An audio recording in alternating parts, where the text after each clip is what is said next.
말씀 함께 보도록 하겠습니다. 말씀은요, 에스겔서 14장에 있는 말씀입니다. 에스겔 14장 우리 1절에서 9절까지 8절까지의 말씀 함께 보겠습니다. 에스겔서 14장 1절에서 8절의 말씀, 구약성경 1167페이지에 있습니다. 에스겔 14장 1절에서 8절까지의 말씀, 저와 함께 한 목소리를 합독하도록 하시지요. 이스라엘 장로 두어 사람이 나와 내 앞에 앉으니 여호와의 말씀이 내게 임하여 이르시되, 인자야, 이 사람들이 자기 우상을 마음에 들이며 죄악의 걸림돌을 자기 앞에 두었으니 그들이 내게 묻기를 내가 죽음인들 용납하랴. 그런즉 너는 그들에게 말하여 이르라. 나 주 여호와가 말하노라. 이스라엘 족속 중에 그 우상을 마음에 들이며 죄악의 걸림돌을 자기 앞에 두고 선지자에게로 가는 모든 자에게 나 여호와가 그 우상의 수요대로 보응하리니, 이는 이스라엘 족속이 다 그 우상으로 말미암아 나를 배반하였으므로 내가 그들이 마음먹은 대로 그들을 잡으려 함이라. 그런즉 너는 이스라엘 족속에게 이르기를, 주 여호와의 말씀에 너희는 마음을 돌이켜 우상을 떠나고 얼굴을 돌려 모든 가증한 것을 떠나라. 이스라엘 족속과 이스라엘 가운데에 거류하는 외국인 중에 누구든지 나를 떠나고 자기 우상을 마음에 들이며 죄악의 걸림돌을 자기 앞에 두고 자기를 위하여 내게 묻고자 하여 선지자에게 가는 모든 자에게는 나 여호와가 친히 응답하여 그 사람을 대적하여 그들을 놀라움과 표징과 속담거리가 되게 하여 내 백성 가운데에서 끊으리니 내가 여호와인 줄을 너희가 알리라. 아멘.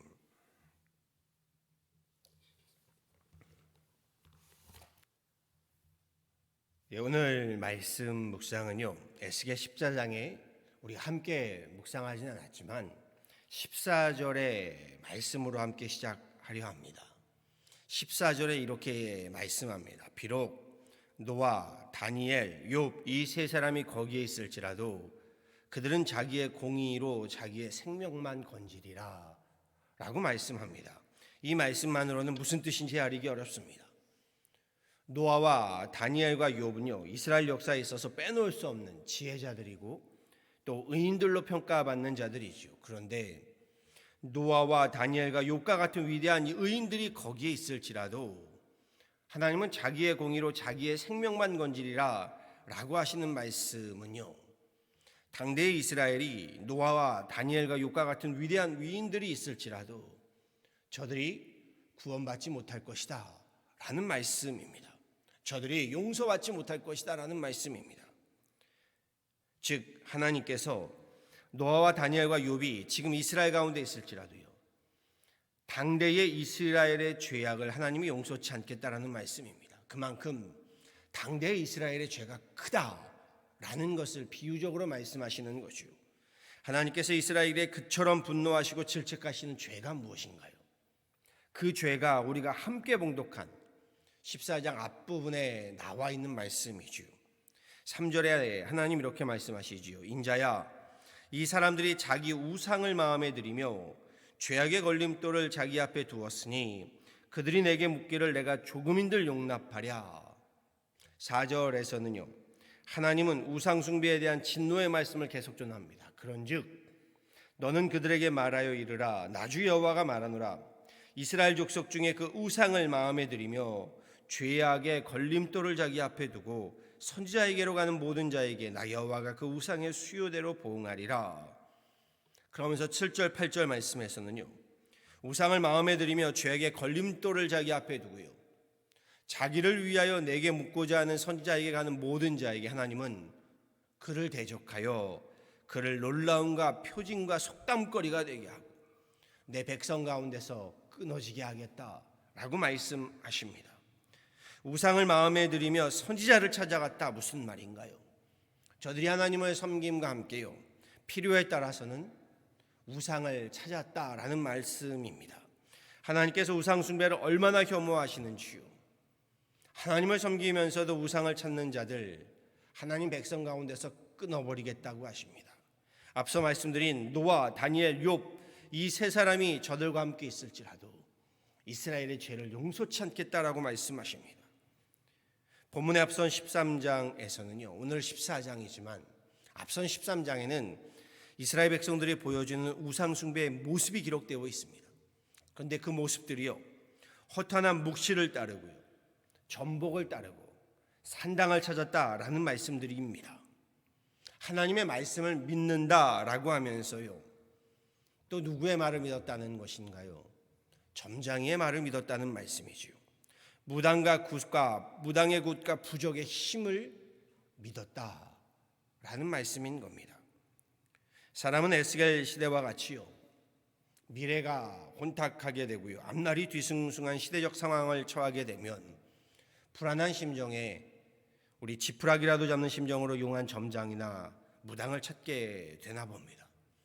그런데 성경에서요, 하나님은 점장이나 무당들이 아무리 용하게 잘 맞춘다고 해도요, 저들이 정말 실력이 있다고 할지라도요, 저들을 통해서는 하나님의 뜻을 전하지도 않을 것이고 하나님의 역사를 행하지 않을 것이다 라고 누누이 강조하며 말씀해 오셨습니다.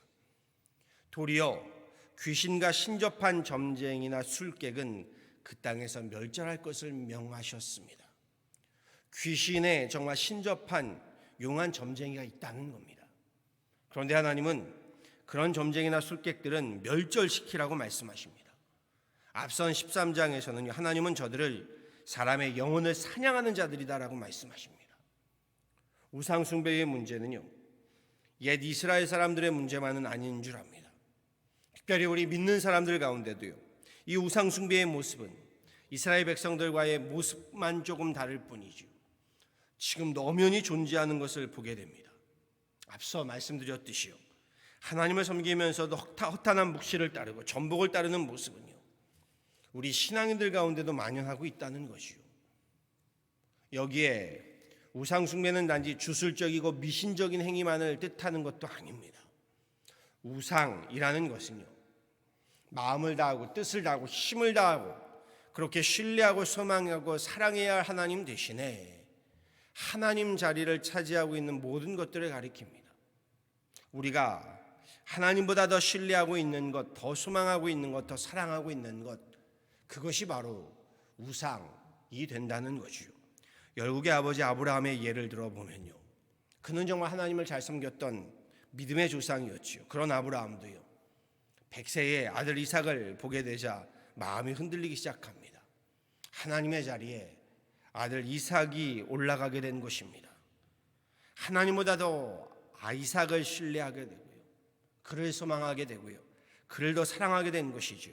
아들이 우상이 되고 만 격입니다. 그러자 하나님 뭐라고 하시나요? 아브라함더러 우상이 된 아들 이삭을 제물로 바칠 것을 명하십니다. 청천벽력과도 같은 말씀이지요. 이스라엘의 초대왕 사울의 경우요, 그가 결정적으로 무너진 사건을 기억하실 겁니다.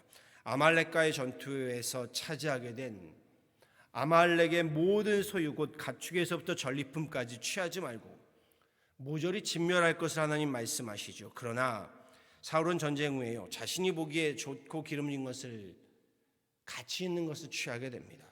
이유는 하나님께 제사로 드리고자 함입니다라고 말하였지만 실은 사울은 하나님보다 제물에 더 관심이 있었던 겁니다. 하나님께 드려야 할 제물을요, 본인이 더 신뢰하고 소망하며 사랑했던 겁니다. 그러니 훗날 사무엘이 드려야 할 제사의 자리에 본인이 제사장의 역할도 감당하려고 하다가, 본인이 그 자리를 취하려고 하다가 하나님께 완전히 돌아서게 되는 결정적인 문제가 되고 말지요.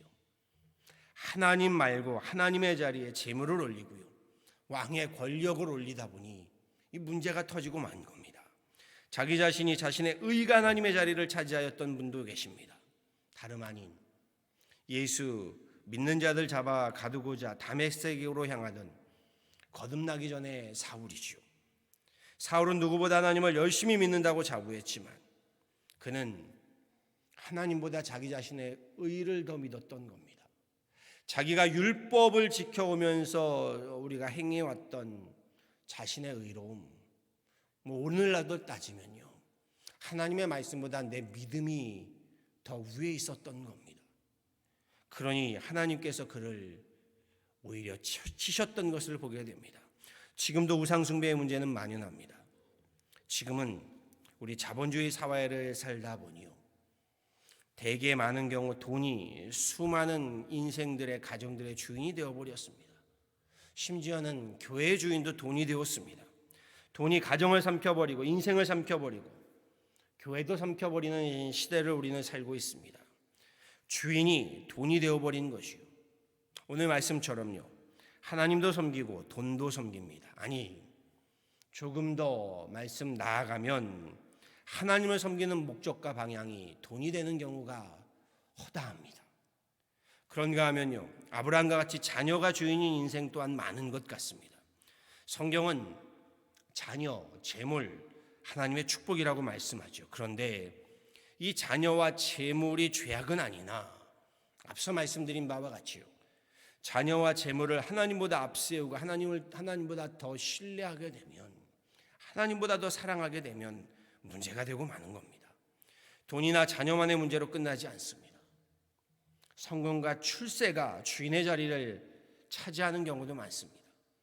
성공과 출세 역시 죄악은 아니지만 성공과 출세를 하나님 자리에 올려놓다 보니 하나님을 섬기는 목적도 이 성공과 출세를 위함이 되고 맙니다. 세상을 주인 삼은 인생이 되고 마는 거죠. 하나님의 자리에 사업이 주인 되는 경우도 있고요. 고급차나 명품이 주인이 되는 인생도 있고요.